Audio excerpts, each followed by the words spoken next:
انسانیت کی اللہ تعالیٰ نے دو ہی اجناس بنائی ہیں۔ انسانیت کی جنسیں صرف اور صرف دو ہیں۔ ایک جنس ذکر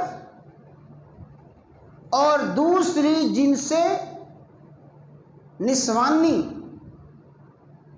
انسانیت کی بنیادی دو جنسیں ہیں، یا تو انسان مرد کی جنس سے ہے یا انسان عورت کی جنس سے ہے۔ یہ بنیادی انسانیت کی دو ہی جنسیں ہیں۔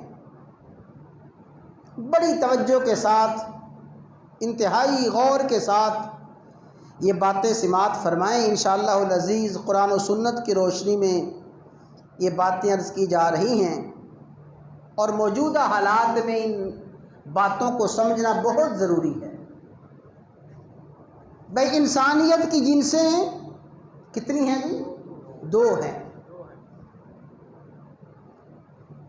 اور یہ دونوں کی دونوں جنسیں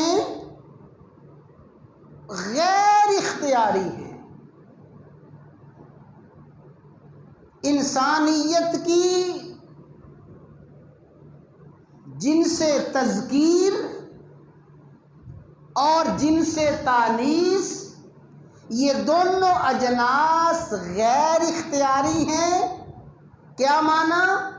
کوئی بھی انسان اپنی مرضی سے نہ مرد بن سکتا ہے نہ عورت بن سکتا ہے۔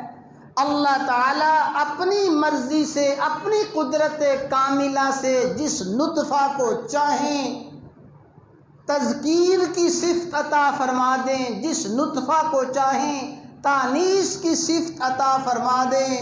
لوگوں، کوئی بھی مرد اپنی مرضی سے مرد پیدا نہیں ہو سکتا، کوئی بھی عورت اپنی مرضی سے عورت پیدا نہیں ہو سکتی۔